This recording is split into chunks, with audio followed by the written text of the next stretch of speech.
vanished one cold October night, leaving behind an empty dorm room, a jacket hanging where he'd left it, and a mother's heart full of fear. Brett Morrison was 18, full of life, dreams, and the promise of a future, and then he was gone. For 16 long years, his disappearance haunted a family, a community, and a university. Posters were plastered on walls, vigils were held in the dark, and every lead ended in silence. But silence can be deceiving. Behind the facade of uncertainty and tragedy, 5 people knew exactly what had happened that night. A professor and 4 students didn't just bury a body, they buried the truth itself, letting a mother grieve while they carried a secret that would change lives forever. This is the story of Brett Morrison, a story of innocence lost, trust betrayed, and the devastating cost of silence. Brett Morrison was just 18 years old when he left home for university. He was full of excitement, full of life, and full of plans for the future. He called his mother almost every day that first semester, telling her about his classes, his new friends, his dreams. He wasn't just her son, he was her pride, her hope, her reason to smile. And then one October evening, the calls stopped. At first, his mother, Carol, thought maybe he was busy. Exams, new friends, late nights. But after 2 days with no messages, no calls, and no response, something inside her broke. She knew something was wrong. She called the university. She called his friends. She called anyone who might have seen him. But the answer was always the same. No one seen Brett since Friday night. That Friday night would haunt her forever. She drove 6 hours to the small town where his university was. She went to the police. She handed out flyers. She put up posters on lampposts and shop windows, Brett's smiling face staring back at her in every corner of town. Days turned into weeks. Weeks turned into months. And then years. Every lead went nowhere. Every search ended with heartbreak. The police said there was no sign of foul play, that maybe he'd run away, maybe he'd had a breakdown. But Carol knew her son. He would never just disappear. So she kept searching. She organized candlelight vigils every year on the anniversary of his disappearance. She ran a website, posting updates, memories, pleas for help. She stood outside the same police station every October with the same sign, "Where is my son?" People began to pity her. Some even told her to move on.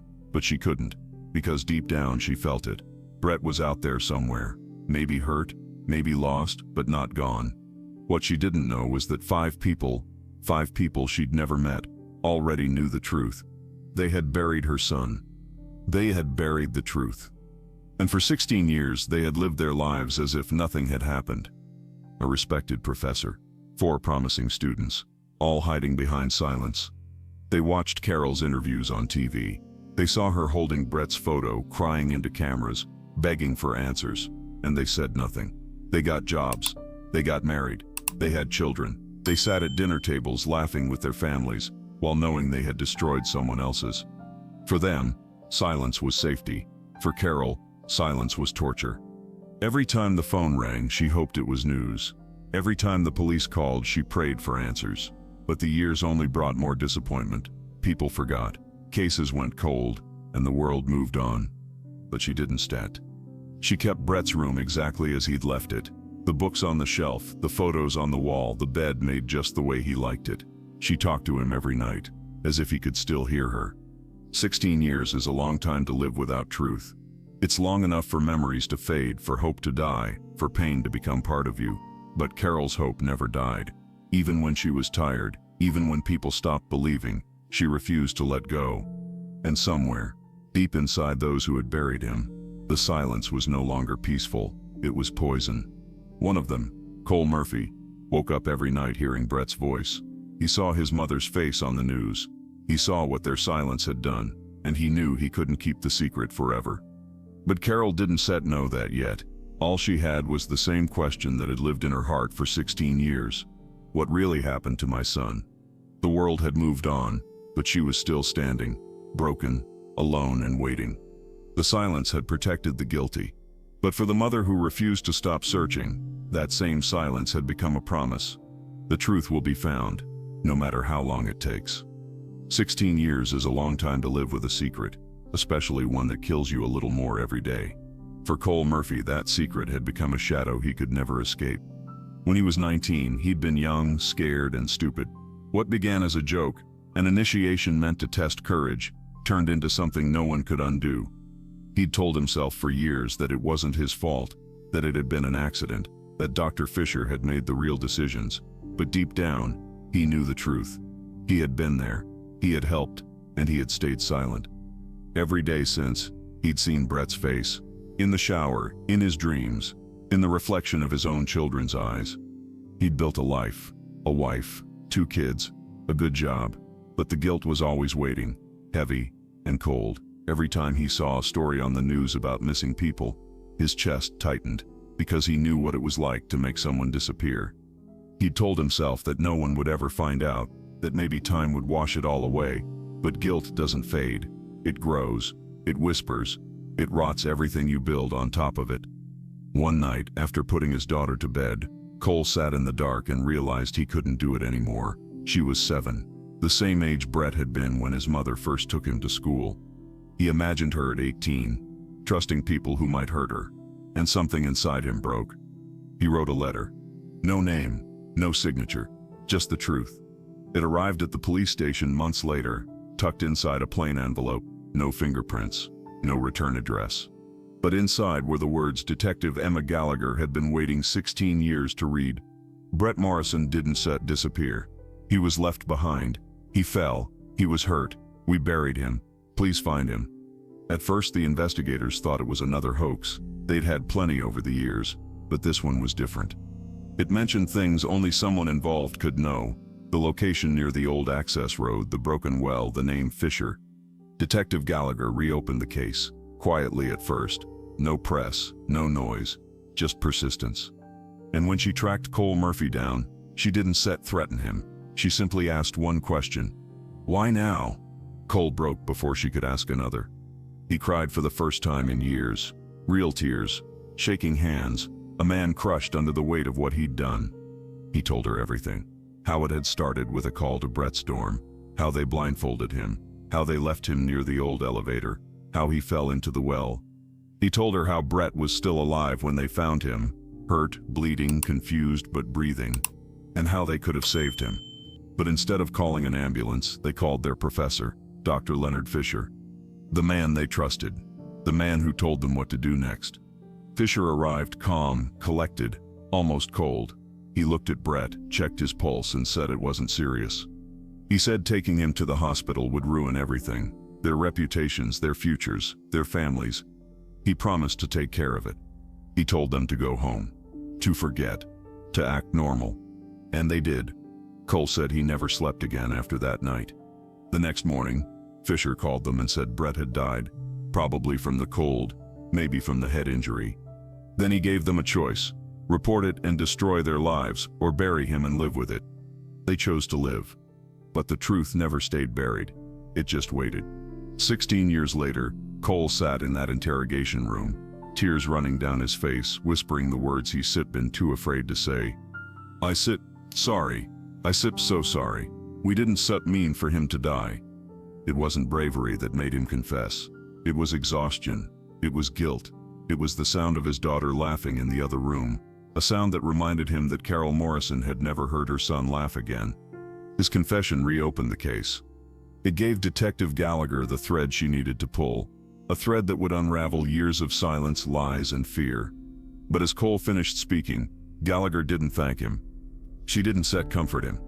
She just looked at him and said quietly, "You didn't bury an accident, Cole. You buried the truth." And with that, 16 years of silence began to crack. When Cole Murphy confessed, the silence that had lasted 16 years finally cracked, but it didn't shatter easily. The truth had been buried deep, covered by fear, loyalty, and lies that stretched far beyond anyone expected. Detective Emma Gallagher knew that one confession wasn't enough. She needed proof. She needed to find Brett. And to do that, she needed to untangle the web that Dr. Leonard Fisher had spun years ago. Fisher was no ordinary professor.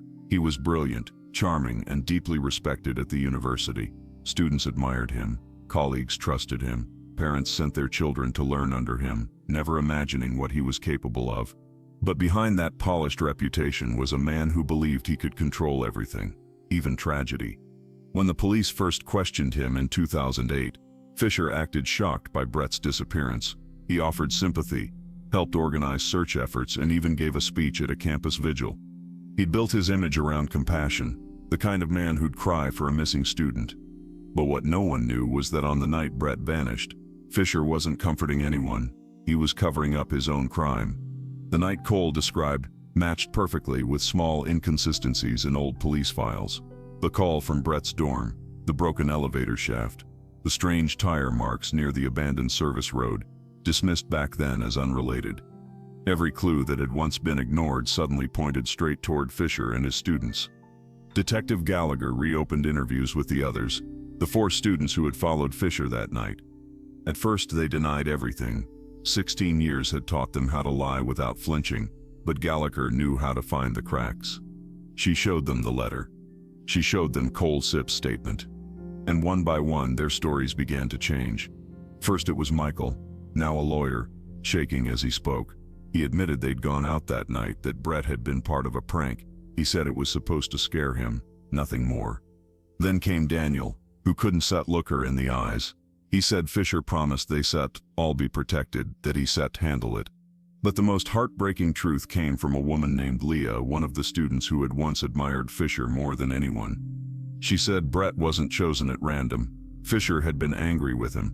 Brett had accused him of crossing boundaries with students, of manipulating grades, of being dangerous.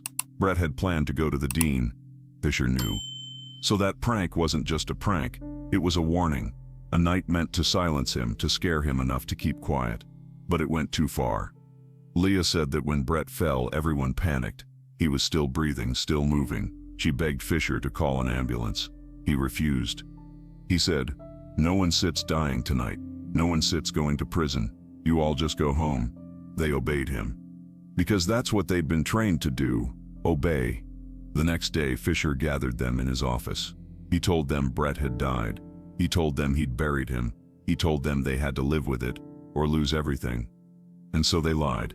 They lied to police. They lied to their families. They lied to themselves. The web was tight, every thread connected by fear of losing careers, reputations, freedom. And for 16 years that fear had kept them quiet. But now, with Cole's confession out in the open, the web began to tremble. One truth led to another. One lie exposed the next. Detective Gallagher followed every lead, every statement, every timeline, until she found something that changed everything. A piece of land, just outside town, registered under a fake name, Leonard Fisher's handwriting on the original deed. It was an old farm once used for field experiments, later abandoned. Cole's description of the well matched the one on that property. Gallagher knew she was close. She gathered her team and got a warrant to dig. For Carol Morrison, the call came on a cold morning. 16 years of waiting, praying, and hoping had led to that moment. The detective set's voice was steady but soft. "Mrs. Morrison," she said, "we believe we found your son." Carol didn't speak. She couldn't sit. She just closed her eyes and whispered, "Thank you." The lies had lasted 16 years, but lies, no matter how strong, can't outlive the truth. The web Fisher had built was falling apart, thread by thread, and soon everyone who had hidden behind it would be dragged into the light. The morning they began digging was cold and gray, the kind of morning when the air itself feels heavy, as if it knows what's coming. Detective Emma Gallagher stood near the edge of the old property, watching as officers marked off the ground. The location matched every detail Cole had given: the overgrown field, the broken fencing, the half-collapsed well hidden beneath layers of dirt and weeds. For years this land had been nothing but forgotten soil. Now it was about to speak. The digging started slow. Every shovel of earth carried the weight of 16 silent years. And then just before noon someone called out, a sound that cut through the cold air and silenced everyone. They found fabric. A small piece, faded and torn, buried deep under layers of earth. Then came bones. Then came what was left of a young man's watch, stopped forever at 10:42 p.m. It was Brett Morrison. The scene turned still. Even the wind seemed to hold its breath. For Detective Gallagher, it wasn't just another case anymore. It was a boy who had been waiting 16 years to be found. The forensic team worked carefully, documenting every inch. Cole had been right. The position of the body, the location near the well, even the soil composition matched his story. But there was something else, something none of them expected. Brett hadn't said just fallen, he had been moved. His body showed clear signs, bruises on his wrists, traces of rope fibers, a fractured rib that didn't match the fall. Someone had gone back that night. Someone had made sure he'd never get up again. When Gallagher saw the report, her stomach turned. This wasn't an accident. This was murder. She went straight to Cole. "Who went back?" she asked. He shook his head. "None of us." He said he would take care of it. Fisher. Leonard Fisher had lied even to them. He hadn't just buried the truth, he had killed to protect it. When the news reached Carol Morrison, she didn't cry right away. She just sat at her kitchen table, holding the phone to her ear, listening to the detective's voice, as if the words were coming from another world. For 16 years, she had lived between hope and heartbreak. Now she finally had an answer, but it was an answer no mother should ever hear. Later that day, she was allowed to visit the site. The detectives warned her it would be painful, but she insisted. She wanted to see where her son had been all this time. As she stood by the shallow grave, she placed a small white flower on the ground. Her hands trembled, her voice broke. "Brett," she whispered, "you're coming home." No one spoke. Not the officers, not the reporters watching from a distance. It was as if the world itself went quiet to honor her pain. For Detective Gallagher, that moment changed everything. She had solved many cases before. Robberies, assaults, even murders. But this one was different. This was a mother's nightmare finally ending. Later that night, the news broke across the country. Remains of missing student found after 16 years. Photos of Brett and Carol filled the screens. The public wept for a woman who had never stopped searching, and for a son who had finally been found. But behind the sympathy came something darker: anger. People demanded answers. How had a respected professor covered up a murder for so long? How many lies had protected him? Detective Gallagher knew the answers would come soon. Fisher's arrest warrant was already in motion. The students who had once stayed silent were now witnesses. The entire story, the hazing, the fall, the cover-up, the silence, was about to come out in court. For Carol, that night was the first she slept without leaving the porch light on. For 16 years she had kept it burning, a light for her son to find his way home. Now the light was off, because Brett was finally home. But as one chapter of pain closed, another began, the chapter of justice. And for those who had lived behind lies for 16 years, the truth was finally coming for them. The ground had given back its secret. Now it was time for the guilty to face theirs. When the truth finally came out, the world saw the faces behind 16 years of silence. A professor once respected, 4 students once full of promise, and a mother who had refused to stop searching. The courtroom was packed on the first day of the trial. Reporters lined the halls, cameras flashing as Leonard Fisher was led inside in handcuffs, a man who had once lectured about ethics and truth now standing accused of murder and conspiracy. He didn't look like a killer. He looked calm, even proud. But behind those calm eyes was the same arrogance that had destroyed so many lives. Cole Murphy sat only a few feet away, his hands shaking. He had made the confession that brought everything to light. He had traded his silence for the truth, and now he faced the consequences, not just in court but in his own soul. He spoke softly on the witness stand. He told the world what happened that night, how Brett begged for help, how they froze in fear, and how Fisher told them to leave. He didn't defend himself. He didn't make excuses. He just said, "We could have saved him, and we didn't." The courtroom fell silent. Even Fisher's defense couldn't twist those words. They tried to paint it as a tragic accident, a moment of panic, but the evidence told a different story. The bruises, the rope, the second set of footprints, the way the body had been moved. This wasn't panic.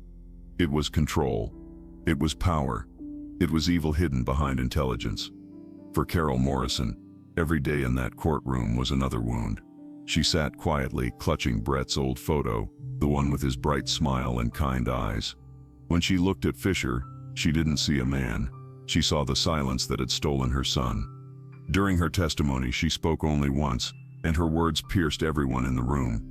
"My son didn't get to graduate. He didn't get to live. But for 16 years, you did. You all did." No one could look her in the eye after that. When the verdict finally came, it was swift and final.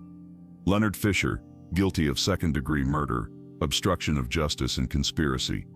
The 4 former students, guilty of aiding and concealment and obstruction. Cole accepted his sentence without a word. He knew he deserved it, but there was a strange kind of peace in his eyes, the peace of a man who had finally told the truth. As Fisher was led away, Carol felt something she hadn't felt in years. Not joy, not relief, but quiet release. The world finally knew what had happened to her son. His name had been cleared. His story had been told. Outside the courthouse, reporters surrounded her, microphones raised, questions shouted. But she didn't answer any of them. She just said softly, "The silence is over." That night, she went home and lit a single candle beside Brett's picture. The same light she had once kept burning for his return, now burned for his peace. Detective Emma Gallagher visited her a week later. They sat on the porch together, saying little. Sometimes there are no words big enough for what people carry. Carol looked up at the night sky and whispered, "Do you think he knows?" Gallagher nodded. "He knows." For Cole, prison became a place of reflection. He wrote letters to Carol, not for forgiveness, but to let her know that her strength had changed him. He said her fight had saved more than her son's memory. It had saved the truth. And for Fisher, the man who thought he could control everything, time became the punishment. The silence he once used to hide behind now became his only companion. 16 years of lies had built a wall. The truth had torn it down, brick by brick, word by word, tear by tear. Brett Morrison's story ended in tragedy, but it didn't stay buried in the dark. His mother's love had brought him home. And her voice, steady, broken, unshakable, reminded the world of something powerful. Silence protects the guilty, but truth, no matter how long it takes, always finds a way to speak. 16 years of silence. One mother sits on broken hope, and a truth that refused to stay buried. Brett Morrison's story isn't just about tragedy, it's about the power of love, the strength of a mother, and the cost of keeping quiet. Because silence doesn't erase guilt, it only delays justice. Some wounds never heal, some voices never fade, and somewhere out there another family might still be waiting, just like Carol did. If this story moved you, if it made you feel, think, or remember someone, then don't stay, let it end here. Share this story, spread the truth, keep their voices alive. Because sometimes your voice can be the one that helps another mother find her child. Subscribe for more true stories that deserve to be heard. Stories of truth, pain, and the people who never stop searching for justice.